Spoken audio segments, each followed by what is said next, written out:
kanë ditë dimensionin tjetër apo qëllimin që e ka bo Demo Berisha me të tjerë.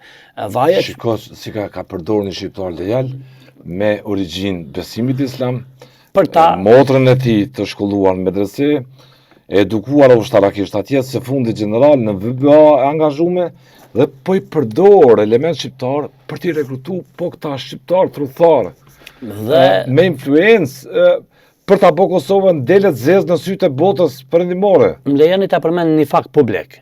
Ju kujtohet që Serbia dhe aleatët e saj ishin ata të cilët në takimet ndryshme ndërkombëtare se përket sigurisë në vazhdimsi kanë folë për numrin pjesëmarrjen e qytetarëve shqiptarë në aktivitetet e luftrave të huaja Siri dhe Irak.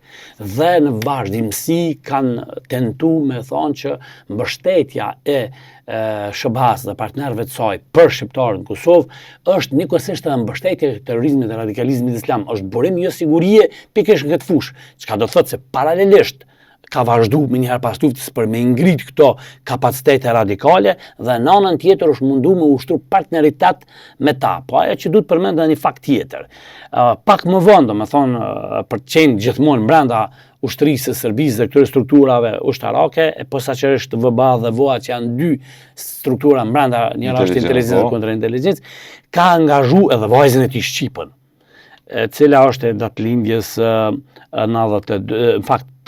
90, Demo Berisha ka 4 fëmijë, e ka Vjollcën, e cila ka lindur në Zvicër në Olten, ka Bajramin, djalin i cili është i vitit 1986, është Bekimi që është i vitit 1998 dhe është Shqipja i vitit 1990. Janë kemi në fakt edhe ditëlindjet e tyre, nëse nuk gaboj Shqipe Berisha është i lindur me 9/4 1990, ky është numër personal i cilin nuk do ta vendosmi në shfrytëzim, është Vjollca vajza aty e lindur në Olten të Zvicrës me 9 korrekt 1992, po ky është numër personal. Është Bajrami i lindur me 18/86 pashtu me këtë numër personal dhe është Bekimi i cili domethënë ka lindur është domon nën atyre thirrët Gjevahire dhe të gjithë këto përpos domethënë vllaut që ka lindur në Olten ka lindur në Leshan të Pejës.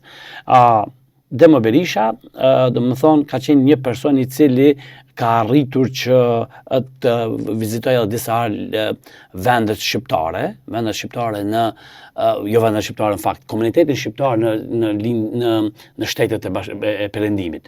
Për shembull Gjermaninë, Zvicrën dhe Mërgata ku është e koncentruar, po? Ku në fakt ka rekrutuar dhe atje, keni informacion? Po, për shembull, ne kemi këtë duhet ta përmend që është shumë e rëndësishme dhe tani po një avaz i fuqishëm, një luftë e fuqishme e angazhimit radikalizmit islam e komunitetit inteligjencës Serbisë dhe partnerëve të saj është tek Mërgata jone. Si po investojnë me i bo shqiptarë që të duken në mënyrë masive. Masive që të duken mbështetës dhe kontributor të ekstremizmit dhe të terrorizmit. Numri më i madh të arrestuar sidomos në Zvicër ditëve të fundit për radikalizëm, për mbështetje të ekstremizmit dhe radikalizmit musliman në Evropë janë kryesisht besoni të ata që mbështeten nga angazhimi i inteligjencës shqiptare brenda inteligjencës serbe. Kur themi shqiptare, personat me cilët janë angazhu.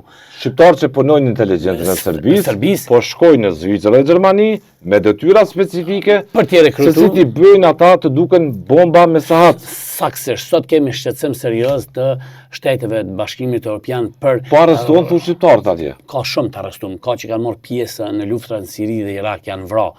Ka pe atyre që sot janë arrestuar për mbështetje, sidomos Zvicra, për mbështetje të radikalizmit dhe ekstremizmit. Ne kemi pas pjesëmarrës në luftën në sulm terrorist në Vjenë, një djalë i Tetovës i cili besohet që ka pas komunikim drejt për drejt me Demo Berishën.